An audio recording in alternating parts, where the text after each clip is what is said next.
I just want to urge the Mercedes AMG Petronas F1 fans, please hang in there. I know I know your team is going through a lot at the moment, but just hang in there and focus on yourself. And you guys will be back to fight for championships and wins. 2026.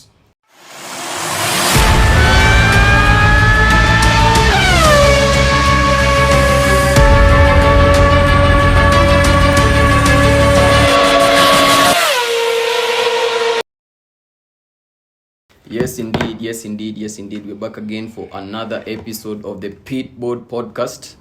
And I'm your host, Ace, the trouble man himself. And today, my co-host ni akina Dan, aka Ramen. Alex. Okay, welcome to episode 2. Na much to talk about on episode 2. Yeah. Hey, there's a lot that's going on track and also off track. Mm-hmm. So we'll get into it. Okay, first things first, review of JEDDAH. The review of JEDDAH, the long-awaited review. I know guys have been waiting for this. The long-awaited review of JEDDAH, Saudi Arabia, the Grand Prix. The fastest street circuit. The fastest street circuit. Yeah. Alex, what did you make of it? Of course, Max did what he needed to do. My man. Yeah.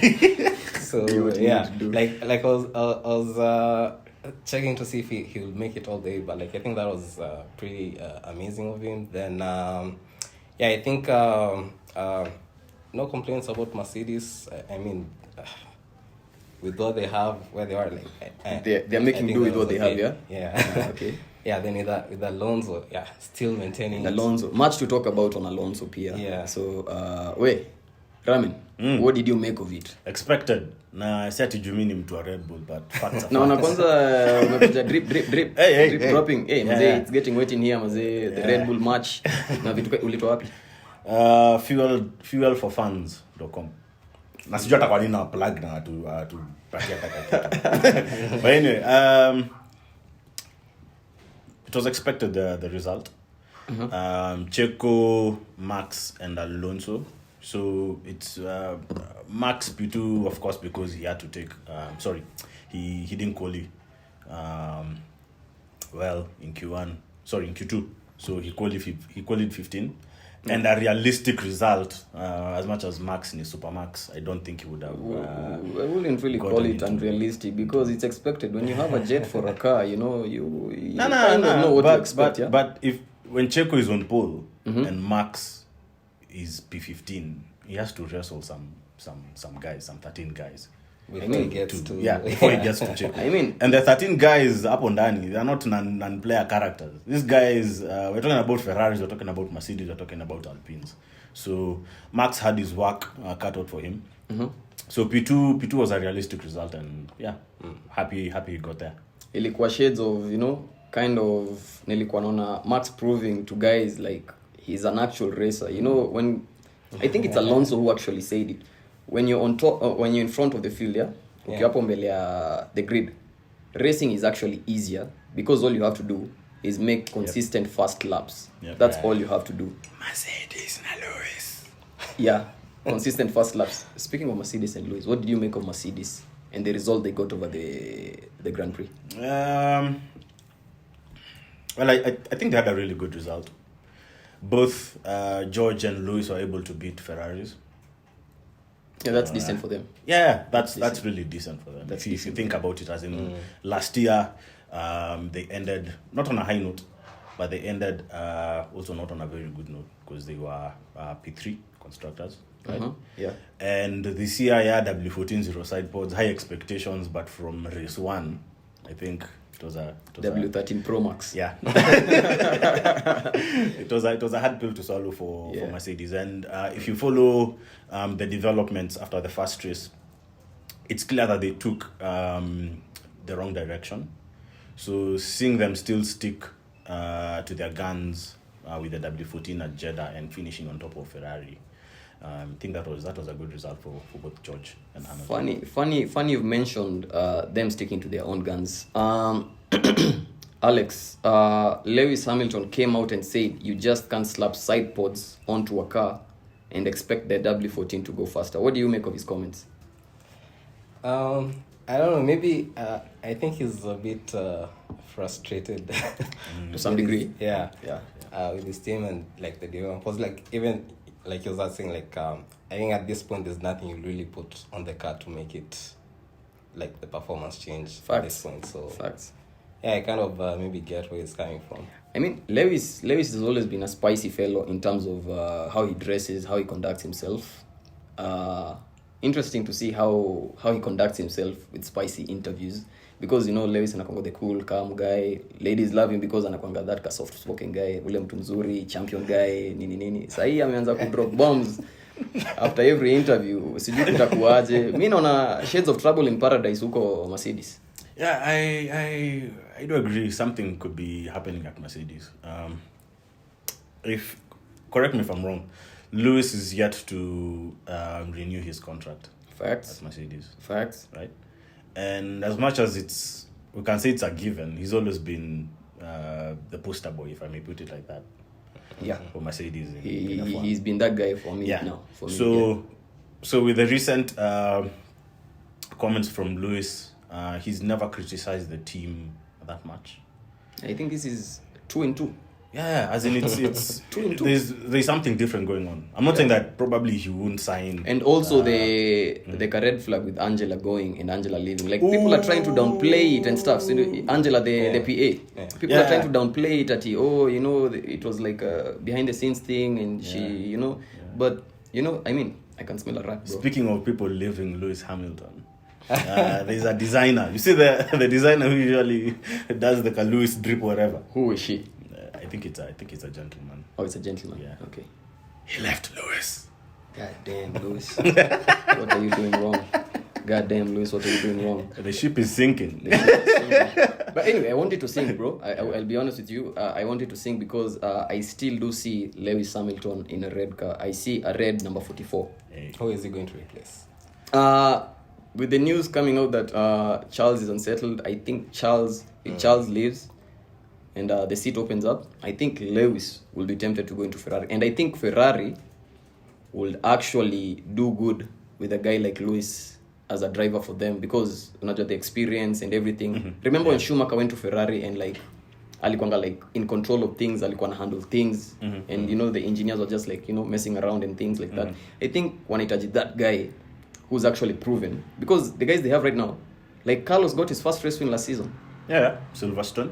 I mean, Lewis akona something like 100 race wins. Amefika hiyo milestone ama bado hajafika? Allow me to play the devil's advocate. Mm-hmm.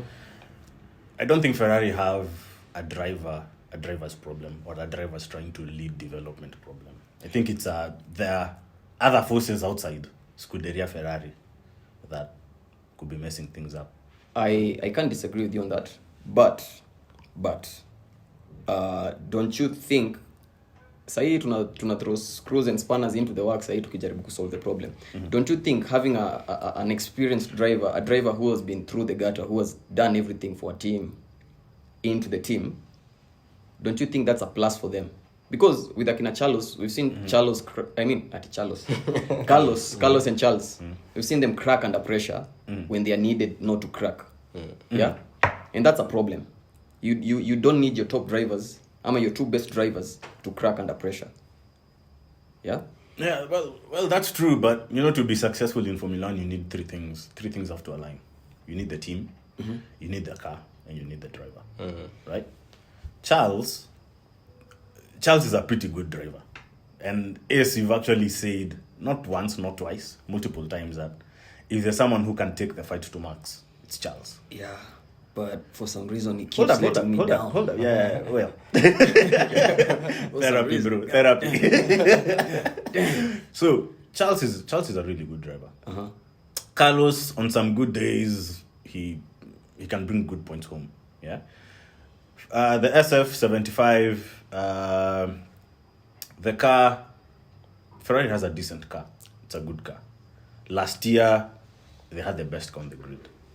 This year, I know we just done. I'm just confirming you don't have like. No. As in facts are facts. This guy, and when I say best, I mean looks. There he goes. I knew it was coming. Nilikuwa najua inakuja. I knew it was coming. It was on the way. Yeah? But okay, reliability has always been Ferrari's issues. If you look at last year, if you look at also this year, yeah, the first race Charles had to DNF. At Saudi Arabia, yeah, they had to turn the power units a little bit down because they didn't figure out what exactly was going on. So maybe they still don't have the car as reliable as what they want it to be. Yeah.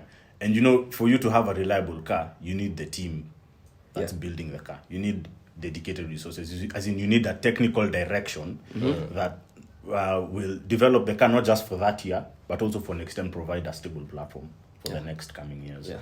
So if you basically work around the foundation car for the generation or the era you've entered into. And for those who are unaware, the new generation kicked off last year.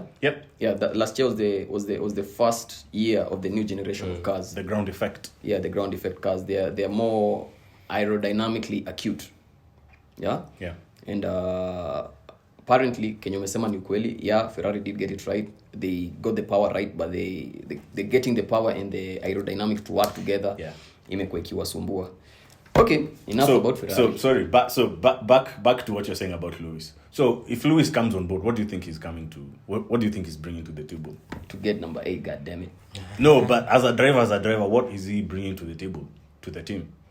He's bringing number 8 and number 1 for Ferrari in like how long? Since Kimi. But you bro, see, it's so long ago. But it's not a given. The last time Ferrari won a championship, bro. The last time Ferrari won a championship ulikuwa unatumia ile simu katululu ile unajua ile yenye ilikuwa na ringtone fulani. Ilikuwa hata hivyo imetoka bana. Before that. Before that, still way back. Mazee tulikuwa tunatumia zile za cups, the cups and the string. Hatukuwa invent telephones bado. But it is what it is, man. It is what it is. But I know watu wa Mercedes kusikia Lewis leaving Mercedes and maybe joining another team. But I think at the moment for Lewis to get that 8th, I think he either has to wait another 2 years or he has to find somewhere else in a top team. He's mostly doing PR now at Mercedes. Sasa yeye anafanya tu PR. I think you have to show the appreciation for. Umesema hii mwaka ameenda huko tu kuonekana asiseme he left them when they needed him mama kitukaa hiyo. Yeah. But again, you need to ask yourself if someone has to leave Ferrari to create that seat for Lewis. Who will it be? Will it be George? Sorry, will it be Charles? Will it be Carlos? And if they do leave, which team do you think they'll be going to? Yeah, I know it's a game of musical chairs. Yeah. But do you think a driver who is in a top tier team will leave that opportunity to jump on a seat that's available in a mid tier team? Like a wise man once said, his name is Kanye West. I guess we'll never know. Yeah. With that in mind, I think tunaweza ongelea driver of the day. According to you, who was the driver of the day? Saudi Arabia. I mean, I'll have to say maybe like Max, but I think also maybe Max. Kind of it was expected with the guys driving and all that. So I don't know, like there's something Alonso said, like by the end of the race, like everyone would get the position they deserved, and like we knew Red Bull coming in, they had like fast cars, so but I mean, still passing all those drivers, I think I'll have to give it there was like a moment, I have to put it in, I have to like sneak these guys. There's like a moment kwa race where where Alonso, no, not Alonso, Lewis was actually on track na nyuma yake ilikuwa Verstappen, na kwa hiyo straight I just saw Lewis move kidogo kwa kando, Verstappen akapita, and it was like, he's too fast, man. He's too fast. You see how when you're stuck in traffic, and then there are sirens behind you, and then look at your career mirror, you see someone with like a walkie-talkie doing like this. Pave way. Songa. Move. It's not for the slow guys, man. It's for the fast guys, man. Yep. It will be it, and this is the jungle, my guy. This is the jungle. And Alonso. We have to talk about Alonso. Darth Vader himself. Yeah. For me, yeye ndio alikuwa my driver of the day. Why? Consistency. And the fact that sijui kama liona turn 1. If you guys didn't watch turn 1, go and watch turn 1 again. Turn 1, lap 1. Turn 1, lap 1, lights out. Yeah. Did you see the maneuver? Did you see how he managed to pull off that car overtake? Because pali alikuwa, it was actually a tricky position to be in. Yeah. That's on the inside. Ilikuwa weird kuona the FIA penalizing for that. Ni F1, the stewards. FIA. But the stewards. The FIA. Yeah. The penalty wasn't for okay. The infringement, or what went wrong, Fernando didn't park his car in the right position on the starting grid. Now the he was too far. People are saying that to the right. Yeah, people are saying that hiyo ndio ilimpatia advantage going into turn 1. Yeah, it does. That's where the penalty came in. Like, okay, the penalty, of course, lazima ujipange mapema and unaweza fault the mechanics for kutomwambia hiki kitu earlier because the mechanics could have like radioed him or something. They're like, oh, Alonso, your car is too far to the right or something like that, and you don't need to be doing these mistakes kwa Grand Prix. Kwa call is sawa. And also thinking about it, Alonso is a seasoned driver. I know. I was like, I think it was intentional. Because we know him as the master of the dark arts. Unajua yeye ni the Jedi, the Darth Vader himself. I think alikuwa analyze the track na akasema hapa. Nitajieka angle fulani. Going into turn 1. Ujamaa atajua mimi ni nani. Going into turn 1. Yeah, but we know how it went. For me personally, I'm looking at it differently. I don't think Alonso had a good start. I think Checo just had a bad start. And Alonso was able to kuna waambie ukweli. Seriously, ni ukweli. You've Checo, and as much as Checo is a master of street circuits, Checo has never mastered race starts. Let's just keep it a stack. You could argue that. He's never attentive. You could argue that. And it's not just lap 1 restart, but also let's say after a full safety car, or let's say after a red flag. Checo still has never been the master of that. Yes. I'll give you an example. Paul Ricard last year, George caught him napping. George. Yeah, and I remember the Red Bull guys were so pissed at that. Walikuwa salty. You could hear them being salty over the radio. They're like, yo, Checo, what are you doing? Checo, he's never been the master. And hey, I don't fault him. And he hasn't like won most of like the races where he started at P1. That's an interesting one. Sikuwa najua hiyo. That's an interesting But street circuits, that boy's a beast. We need to put him next race ni Melbourne. Australia. Melbourne. Is Melbourne a street circuit? Yeah, it is. So kuna public roads. Tunataka kuona Checo number 20 tuone kama atashinda hiyo race. That's what we want to see. If he is the master, prove us wrong. Enda anza number 20 na ushinde race. Just say it again. Kama yeye ni mnoma. Enda anze number 20 ashinde hiyo race. See, it's a street circuit. See, he is the king. Anyway, I'm just joking around. McLaren, problems of McLaren. McLaren I am trying to decrypt this. McLaren. Both the drivers and the team are losers of the day for me. Losers of the day. Taking two L's. I can't think of any better losers. That's a weird one to say. I can't think of any better losers. But 2 L's, man. 2 L's. Both Lando and Piastri.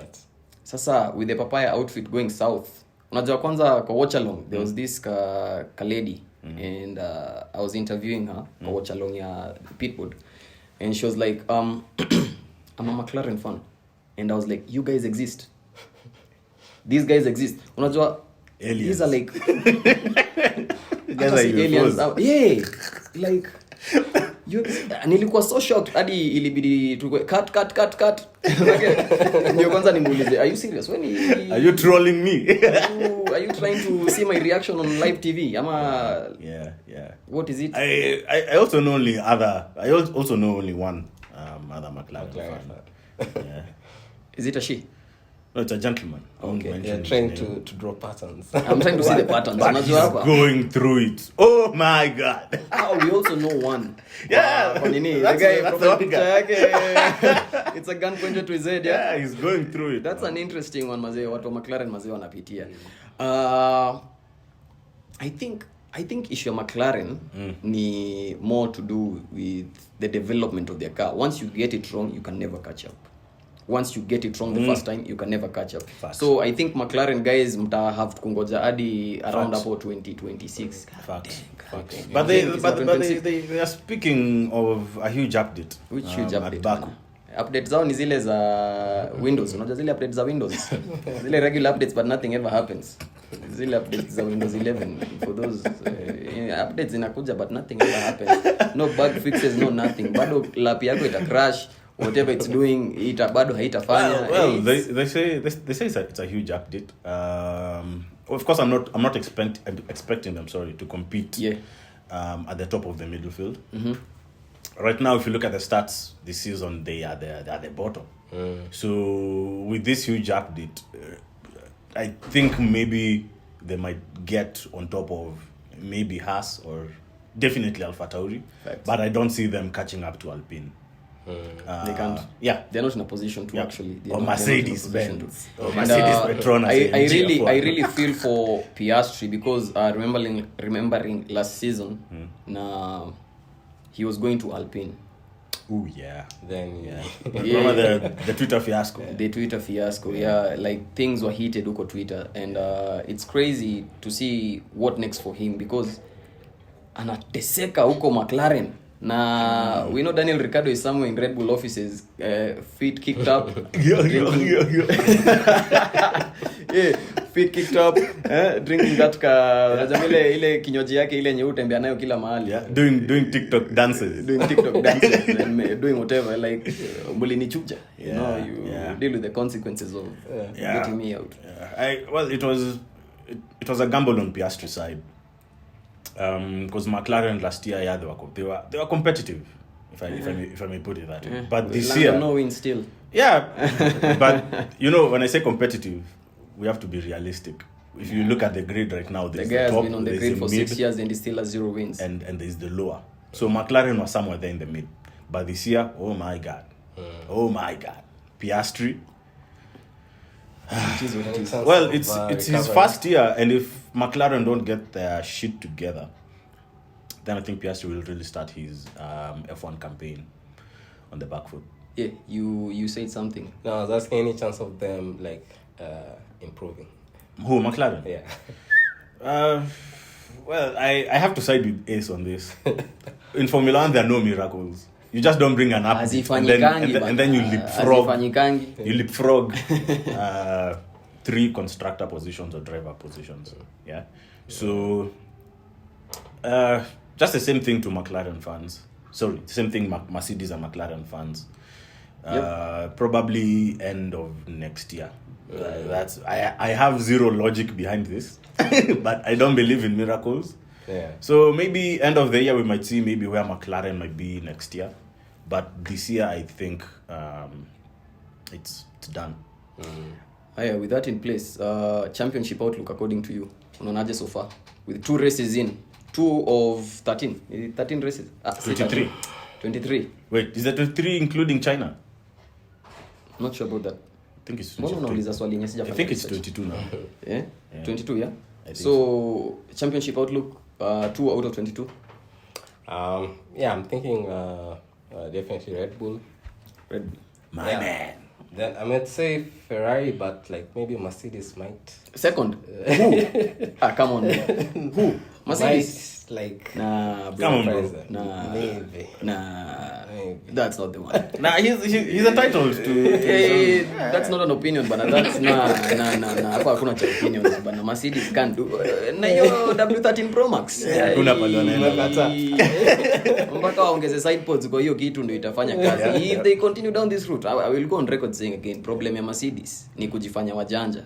Thinking you're cleverer than the rest. Endo ongeze hiyo kitu side pods. My friend utaumia. Anyway, hips don't lie. Hips don't lie. Ongeza side pods. Toto, add side pods. So anyway, with the drivers, Max, then maybe Leclerc. Come on, man. Unaona Leclerc akipiga comeback. Okay. He might. Sasa umeanza kwa friend yangu. Now you're becoming my friend. Wewe unaonaje championship outlook? For me, I think we're seeing a trend that will carry on to the rest of the year. Red Bull, Aston, Well, I don't give two shits about the rest, but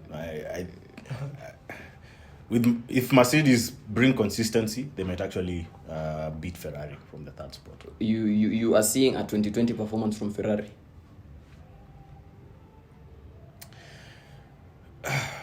Am I? Ferrari. 21? Yeah, 21. You're Ferrari. seeing a 2021 performance from Ferrari. Ferrari had last year to fix their issues. Yeah? Yeah. And in this regime, as much as the power unit has been homologated or it's frozen, you can still make some changes as far as you're sorting out reliability issues. Now, last year, correct me if I'm wrong, last year Ferrari had to ditch both championships to focus on this year's car. Right? And they still haven't gotten it right. And do you know the most annoying bit about it is Nini? The fact that last year guys were all up on Mattia Binotto's ass that Mattia is a problem, and I went on record, we have a group, I went on record nikasema I don't think Mattia is the problem. Now I was receiving constant backlash. Now Fred has come in. Fred is a more Fred Vasseur. Fred is a more kind of corporate guy. Ni mtu mwenye the big bosses at Maranello wanataka kuwe hapo, ni mtu mwenye akiambiwa hivi ni sawa. He's more laid back, ananga story mob, and we are still seeing him struggle to get things in order. His house is not in order at all. Now you're blessed with a good car, a beautiful car, a very fast car, if not the fastest car, but you're still messing it up. You're still finding a way to fuck things up. And that's why I told you, even if Lewis comes to Ferrari, he won't sort that shit out. Nyinyi mulirogo. Anyway, it is what it is. Me, personally, I think I'll have to agree with both of you gentlemen. Championship outlook, I think Red Bull will make it this year. But for the drivers, that's why I see some drama. With that carcass of winning the first race of the season still on, and Leclerc not looking like he's challenging, I think Max will have to battle it out with none other than the Mexican himself, Alejandro. Anyway, Checo, Sergio Perez. I don't see that happening. Now, hear me out. I see somewhere down the season a repeat of, you remember Vettel and Weber? The Vettel and Weber, where Vettel 21 multi 21. Yeah, where Vettel was told like, okay, let Weber win this race, ama kitu kaa hiyo. Then Vettel said like, no. You know what? You have to work for your wins. I honestly don't see Checo taking the fight to Max, because let's just be honest. It's not about him taking the fight to Max. It's about them being somewhere around huko Spa, Belgium. Na championship wameachana something like 5 points. No, then Checo is like, that can't happen. You know, I can actually win this. That and can't he decides. Yes, that can't happen. Because what's so let's say Max. Let's say Max and Checo. Don't you want to see Max in a battle? Ama you're scared Checo might actually beat him in a battle? He can't. You sure? Max is a beast. There's someone who said Max is that driver who was made in a lab. Yeah, I've actually heard that quote before. He was made in a lab, as in, he has his own two things. He has his own to spice, his own spiciness. Yeah. But when it comes to the track, oh my god! And he has a good car underneath him. On what you said, can't catch Max being made in a lab. What you said, kuna this hot take. I think I told you guys about it. The hot take was hizo saga za Lewis and Max last year and the years before. Max wasn't being too aggressive. Lewis wasn't being too nice.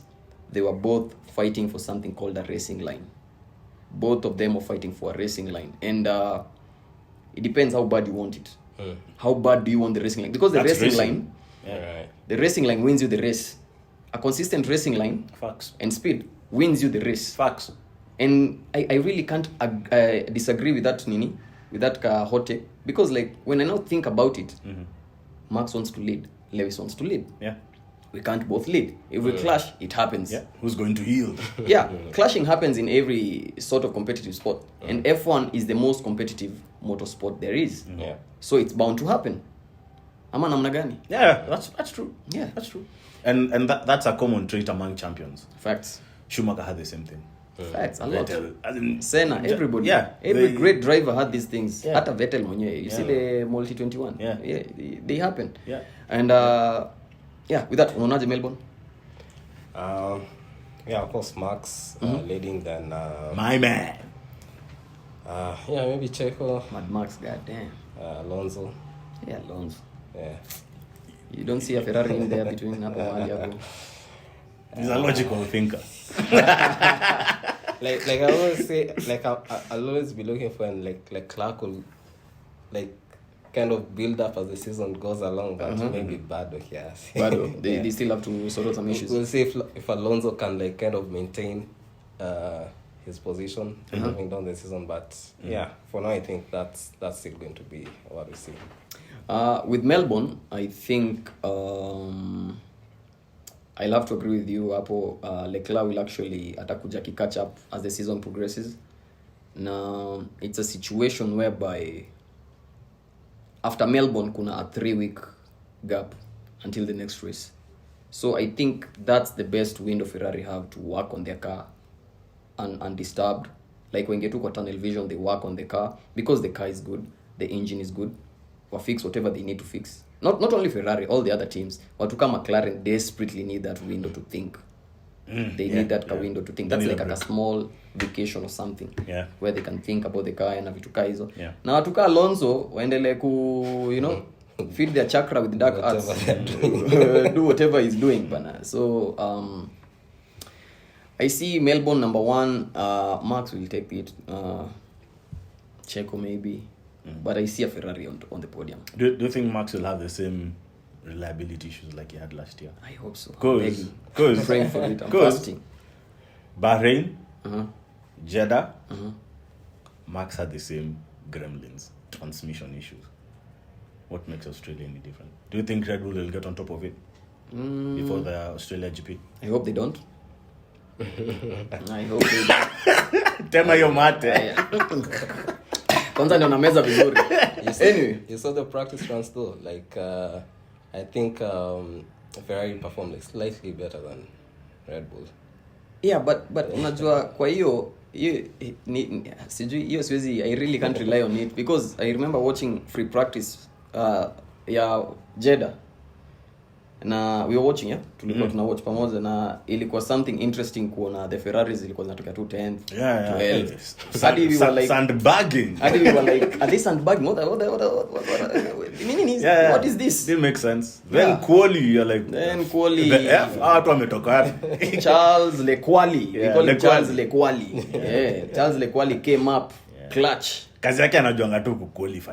Kwa race. Kwa race bana, nafikiria kutakuwa na like a Max Leclerc thing going on. Kumbe wapi? Anyway man, I think tumecover almost everything tulikuwa tunafaa cover for episode 2. We hope you guys tune in again. That's it from us. Last words? Nothing from me. I just want to urge the Mercedes AMG Petronas F1 fans, please hang in there. I know I know your team is going through a lot at the moment, but just hang in there and focus on yourself, and you guys will be back to fight for championships and wins. 2026. Yeah. Alex. I think for now Lewis, maybe I'll say he doesn't have like something he's really hungry for. So based on like the team is currently on, socials, or the team he wants to go to. Socials. I mean, like it kind of is like he's won so many times. So like at this point, I mean, how much more does he really like want? Have left? Yeah, based on like where he is, where he's going, like he'll need something to kind of give him that extra push. Well, thank you again for gracing me with your presence. It's been a blast. Showtime is always a blast with you guys over here. Very informative from you lot. And catch you guys on the next one. Peace.